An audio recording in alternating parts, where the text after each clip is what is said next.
요한복음 15장 16절로 20절 함께 읽겠습니다. 너희가 나를 택한 것이 아니요 내가 너희를 택하여 세웠나니 이는 너희로 가서 열매를 맺게 하고 또 너희 열매가 항상 있게 하여 내 이름으로 아버지께 무엇을 구하든지 다 받게 하려 함이라. 내가 이것을 너희에게 명함은 너희로 서로 사랑하게 하려 함이라. 세상이 너희를 미워하면 너희보다 먼저 나를 미워한 줄을 알라. 너희가 세상에 속하였으면 세상이 자기의 것을 사랑할 것이나 너희는 세상에 속한 자가 아니요 도리어 내가 너희를 세상에서 택하였기 때문에 세상이 너희를 미워하느니라. 내가 너희에게 종이 주인보다 더 크지 못하다 한 말을 기억하라. 사람들이 나를 박해하였은즉 너희도 박해할 것이요 내 말을 지켰은즉 너희 말도 지킬 것이라. 아멘. 성도와 세상, 세상과 성도라는 제목으로 함께 은혜를 나눕니다. 오늘 분명히 주님께서 너희가 세상에 속한 것이 아니라 이렇게 말씀합니다. 분명히 우리는 그렇게 살죠. 성도, 이 성도라는 명칭의 의미는 구별되었다. 이런 의미예요. 세상과 구별되었다. 그래서 우리가 예수를 믿는다. 내가 크리스찬이다 하면은 세상 사람들이 스스로 우리에게 너 교회 왜 가지 않느냐? 너 왜 11조 하지 않느냐? 이런 얘기는 안 해요. 근데 우리가 세상 가운데서 지네들처럼 똑같이 살면 너 왜 예수 믿으면서 그래? 이렇게 얘기해요. 그러니까 세상 사람들이 보는 기독교인들의 어떤 신앙, 기준, 가치관 이것들을 지네들도 나름대로 알고 있는 거죠. 예를 들어서 회식 자리에서 직장에서 보면 상관이 술을 권하기도 합니다. 물론 거부해야 되겠죠. 그러면서 야 괜찮아 하면서 온갖 회유를 다해서 한 잔 먹게 하죠. 그리고 뒤에서 뭐라고 말합니까? 잘했다. 상사가 하면 그렇게 해야지. 이렇게 하지 않아요. 너 크리스찬이라며, 너 예수 믿는다며 이렇게 말한다는 거예요. 그래서 우리는 세상과 구별된 삶을 살아야 하는 것이 세상이 우리를 지켜보고 있다. 세상이 우리를 평가하고 있다. 하나님께서 우리를 눈동자와 같이 지키지만 세상 사람들도 은근히 우리를 지켜보고 있다라는 것을 기억해야 할 줄로 압니다. 선악과를 먹었던 인간이 알게 된 것이 무엇이었죠? 선악과를 먹었더니 어떻게 됐습니까? 하나님처럼 눈이 밝아졌어요. 자신이 벗은 것이 부끄러워졌습니다. 근데 여러분 사우나 가서 벗은 것을 부끄러워하나요? 아무 보는 사람 없는데 혼자 있는데 벗은 것이 부끄러운가요? 안 그렇잖아요. 아담과 하와 부부가 둘이 있는데 벗었다고 부끄러웠을까요? 이제 벌거벗은 것이 부끄럽다라는 것을 아는 지식이 생긴 거예요. 이제 그것을 안 거죠. 그래서 무엇이 부끄러운 것이고 무엇이 부끄럽지 않은 것인가를 깨닫게 된 것입니다. 이러한 지식에서 인간이 판단하는 것은 다른 사람들에게 있는 것들, 어떤 다른 사람은 무엇을 이루었는데, 다른 사람은 무엇을 소유했는데, 다른 사람은 어떤 삶을 누리는데, 이것들을 가지고 내게 없으면 내가 그것들을 누리지 못하면 부끄럽게 여기는 거예요. 다른 사람이 소유하고 있는 세상 것을 기준으로 해서 부끄러워하거나 또 다른 사람이 갖지 못하는 것을 가짐으로 해서 자랑스러워합니다. 그래서 큰 집에서 살아가는 사람들 앞에서 초라하고 작은 집, 그것도 심한 표현으로 월세살이를 한다 그러면 부끄러운 거죠. 이런 모습이 바로 선악과를 먹은 인간의 모습이에요. 그런데 이처럼 세상에서 부끄럽지 않은 자로 살려고 하는 마음이 반대로 성도로 하여금 신앙의 삶을 살아가지 못하게 하는 걸림돌이 된다. 오히려 걸림돌이 된다는 거예요. 왜냐하면 내가 하나님 말씀대로 사는 것을 자랑스럽게 생각해야 되는데 세상에서 부끄러운 자가 되지 않기 위해서 하나님께 부끄러운 자가 되는 거예요. 세상에서 부끄러운 자가 되지 않기 위해서 자신의 부끄러움을 가리기 위해서 그러한 세상 것들이 필요할 수밖에 없고 그것을 얻기 위해서 수단과 방법을 가리지 않는 삶을 살아갈 수밖에 없기 때문에 그러면서 그러한 것을 얻기 위해서 불의와 타협을 하기도 하고 그냥 세상이 살아가는 것처럼 살아가는 거예요. 이러한 것이 오늘 본문의 말씀과는 좀 상반된 말씀이다. 이렇게 보여줍니다. 18절로 20절 말씀을 보면 세상이 너희를 미워하면 너희보다 먼저 나를 미워한 줄 알라.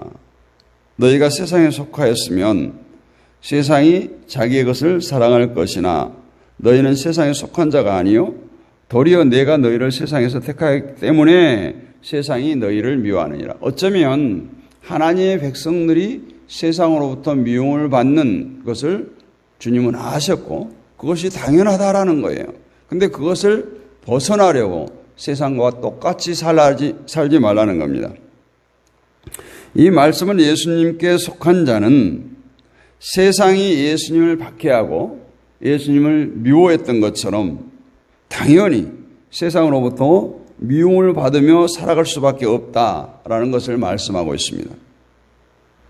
이것이 우리에게는 참으로 억울할 때도 있겠죠. 어려운 문제가 아닐 수 없습니다. 성도가 대개 믿음 생활을 하면서 생각하는 것이 뭡니까? 이 세상에서 기쁨을 누리고 복을 받고 살고 또 천국을 소망하면서 평안 가운데 살아가는 것이 성도의 바람입니다. 성도와 세상과의 관계에 대해서는 별로 생각지 않아요. 세상과 관계에서도 그냥 우리는 세상 가운데 복음을 전해야 한다는 생각. 그 정도지 본문의 말씀처럼 세상으로부터 미움을 받아야 하는 관계에 있다. 너희는 내가 그랬던 것처럼 세상으로부터 미움을 받을 것이다. 이 말은 우리가 별로 생각지 않습니다. 그렇기 때문에 세상으로부터 핍박을 받게 되고 박해를 받는 일이 있을 때 그것으로 당황하죠. 나는 정당한데 왜 결과가 이렇게 주어지느냐 이런 혼란에 빠지게 됩니다. 그런데 우리가 예수님을 보면 여러분 예수님을 보세요. 예수님께서 세상에서 정당하지 못한 일 때문에 박해를 받았습니까? 거짓말을 한 것이 있습니까? 자신의 유익을 추구하기 위해서 사람들을 이용했습니까? 예수님께서 하신 일은 오직 하나님의 진리만을 세상 가운데 전했을 뿐이에요. 그런데도 세상은 예수님을 반대하고 핍박하고 죽였습니다. 그렇다면 우리가 누군가? 우리 성도가 누군가? 예수를 믿는다고 하는 사람들 아니에요? 그러면 당연히 예수님께서 아무런 잘못 없이 당했던 세상으로부터 받았던 그런 미움을 받는 것이 당연하다라는 거예요. 정말 예수님을 믿는다고 할 뿐 자신의 길을 가는 사람들이 아닌가. 그래서 그러한 세상의 일들로 억울해하고 그러지 않는가. 성도는 나의 길을 포기하고 예수님이 가신 길을 묵묵히 가는 사람이 성도예요.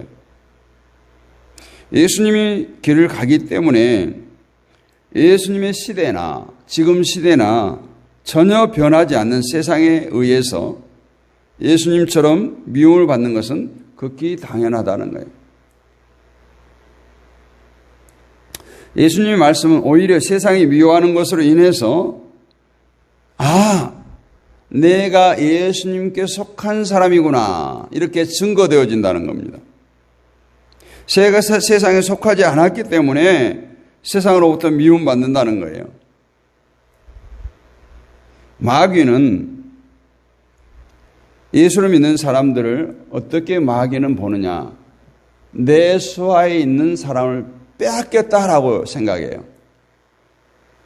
왜냐하면 우리는 이미 죄의 종이었기 때문에, 진노의 자녀였기 때문에 이제 예수를 믿고 거듭나면 마귀가 어떻게 돼요? 내 수하에 있는 영혼을 뺏겼다 생각합니다. 그렇기 때문에 공격하는 거예요. 발버둥치는 거예요. 그래서 신앙생활을 정말 보잘것없이 한다고 표현할까요? 신앙생활을 그냥 세상과 더불어서 하는 사람들은 마귀도 신경 쓰지 않아요. 오히려 그런 사람들은 고난이 없을 수도 있어요. 근데 그것은 형통이 아니죠. 마귀의 무관심이에요. 예수님의 용서와 겸손에 대해서 말씀하신 예수님을 본받아 살 것을 말하면서 내가 그렇게 살면 나를 보고 변화된 사람이 있을까라는 생각을 우리는 가끔 합니다. 그래서 신앙의 본을보이라고 얘기해요. 가정에서 믿지 않는 남편 앞에서 정말 우리가 신앙의 참된 모습을 보여주면 남편이 감동을 받아서 변화되지 않을까 이런 생각을 해보기도 합니다. 어떤 기대를 가지고 용서와 겸손과 온유함을 행해보려고 합니다. 그런데 아무리 신앙적으로 살아도 세상의 반응은 우리가 기대하는 것처럼 나타나지 않습니다. 그럴 때 이런 포기가 생기죠. 내가 굳이 이렇게 해야 할 필요가 있는가? 내가 꼭 이렇게 해야 할 이유가 있는가라는 의심, 또 혼란에 빠지게 된다는 거예요. 우리가 잘못 생각하는 것 중에 하나가 뭐냐면 성도가 바르게 살면 세상이 변한다. 물론 성도는 바르게 살아야 되겠죠. 그러나 성도가 아무리 바르게 살아도 세상은 변하지 않아요. 만약에 그렇게 바르게 살아서 세상이 변했을 거라면 예수님 시대에 다 변했겠죠. 또 성도가 바르게 살아서 세상이 변화된다면 무엇 때문에 예수님을 이 땅에 보내셔서 죽게 했겠습니까? 차라리 성도를 많이 만들어서, 아니 세상 사람들을 처음부터 다 성도로 만들어버린 것이 하나님 편에서 옳지 않겠습니까? 성도가 신앙으로 살아야 할 이유는 누군가를 변화시키기 위함이 아니에요. 내가 예수께 속한 자이기 때문에 신앙으로 살아가는 거예요. 세상에 속한 자가 세상의 방식, 세상의 가치관으로 살아가는 것처럼 예수께 속한 자는 예수님의 생각과 뜻을 따라서 성경적 가치관을 가지고 살아감으로써 자신이 누구에게 속했는가를 분명히 보여주면서 하는 거예요. 그것으로 끝이에요. 만약 그러한 신앙을 가지고 살아갈 때 어떤 불이익이 있게 되고 손해가 있게 되고 고난을 당한다고 할지라도 신앙생활하는 게 참 힘드네. 신앙생활을 하면 할수록 손해야. 이런 생각을 가지면 안 된다는 거예요. 오늘 주님께서 그렇게 말씀하시잖아요. 나를 미워한 것처럼 너희도 미워할 것이라는 거예요. 그것이 너희가 세상에 속한 자가 아닌 증거라는 거예요. 애당초 하늘의 모든 가치를 두고 산다면 우리가 세상 것을 소유하지 못한다고 해도, 세상 것을 잃어버린다고 해도 그것을 손해라고 여기지 않을 거예요. 그런 말이 있어요. 죽으면 천국, 살아서는 하나님께 영광. 이런 생각으로 살아가는 것이 성도이기 때문에 세상은 성도를 미워할 수밖에 없다라고 오늘 말씀합니다. 세상은 바르게 살고 깨끗하게 사는 사람을 원하죠. 그런데 그런 사람이 내 주위에 많이 있다, 가까이 있다 생각해 보세요. 별로 좋아하지 않습니다. 제가 늘 농담으로 내가 그 자리에 가면 당신들 빛날 거야 이런 얘기를 해요. 저를 잘 알기 때문에. 근데 내 주변에 빛나는 사람이 있으면 어떻게 돼요? 내가 스스로 빛을 잃게 되는 거예요. 그래서 그런 사람들이 옆에 있으면 자신의 더러움과 악함과 약함이 드러나기 때문에 싫어합니다. 17절에 보면 내가 이것을 너희에게 명함은 너희로 서로 사랑하게 하려 함이로다 말씀하고 뒤에 세상으로부터 미움받는다는 말씀을 해요. 이처럼 사랑하는 것과 미움받는 것이 서로 연결되어서 등장하는 이유가 있어요. 예수님께서 사랑하라는 말씀을 하실 때는 우리에게 실천해야 할 사랑으로 말씀하시는 것이 아니라 예수께 속한 자로 살라고 해요. 예수께 속한 자에게는 자연히 맺어지는 열매의 의미로 서로 사랑하라고 말하고 있습니다. 따라서 서로 사랑하는 자로 살아간다면 그것이 바로 예수께 속한 자임을 말씀하고 싶은 거예요. 세상에서 미움을 받는 것도 같습니다. 미움을 받아요. 세상으로부터 미움을 받아요. 세상 사람들이 좋아하는 것은 예수께 속한 자가 아니라는 거예요. 세상에 속한 자라는 거예요. 반대로 세상으로부터 미움을 받는 것이 바로 예수님께 속한 자임이 증거되어지는 것입니다. 이렇게 볼 때 사랑하는 것에 대해서 말씀하시고 미움을 받는 것을 말씀하시는 것은 미움을 받아야 한다는 것보다 세상에서 예수께 속한 자로 살 것을 말씀하는 것으로 우리가 이해해야 되는 것입니다. 이것이 우리에게 중요해요. 성도는 예수께 속한 자예요. 그렇다면 예수께 속한 자로서 예수님을 따라 사는 것이 마땅합니다. 예수님께서 미움을 받았고 예수님께서 세상으로부터 박해를 받았던 것처럼 그런 미움도 박해도 받을 수 있다는 것을 알아야 됩니다. 그래서 세상에 대한 기대도 버리고 우리가 세상에 예수 믿다 보니까 별 볼 일 없네. 예수 믿어도 똑같네. 이러한 피해의식, 손해라는 생각도 하지 말고 이것이 주님 가신 길이요. 이것이 예수께 속한 자로서 내가 가야 할 길이라는 것을 생각하며 오직 예수님만 따라가는 저와 여러분이 되시기를 주님의 이름으로 축복합니다. 은혜가 풍성하신 아버지 하나님 감사합니다. 이 새벽에도 우리가 세상에 속한 자가 아닌 예수께 속한 자로 살기를 간절히 소원합니다. 세상은 우리를 가만두려고 하지 않습니다. 어떻게든 우리를 주님과 갈라놓으려고 합니다. 이간시키려고 합니다. 분리의 영이 우리를 괴롭히고 있습니다. 그러면 그럴수록 더욱더 십자가 든든히 붙잡게 하시고 주님 붙잡게 하여 주시옵소서. 우리는 예수께 속한 자로 행여 세상으로부터 미움을 받거나 소외를 당하거나 박해를 받는 한이 있더라도 주님께서 그리 살으셨던 것처럼 우리도 주님 가신 길을 굳건히 걸어갈 수 있는 믿음의 소유자가 되게 하여 주시옵소서. 아버지 하나님, 우리에게 이러한 신실한 믿음을 주시고 날마다 주님을 갈망하며 성령께서 강권적으로 붙들어주시고 도우시고 인도하심을 깨닫게 하시고 날마다 세상 가운데서 담대히 서갈 수 있는 믿음의 사람들이 되게 하여 주옵소서. 아버지 하나님, 이 새벽에도 개혁교단은 주의 백성들 가운데 함께하여 주시고 저들의 가정을 주여 축복하여 주옵소서. 어리에서 난 자녀 손들을 축복하여 주시고 직장과 사업장을 축복하여 주옵소서.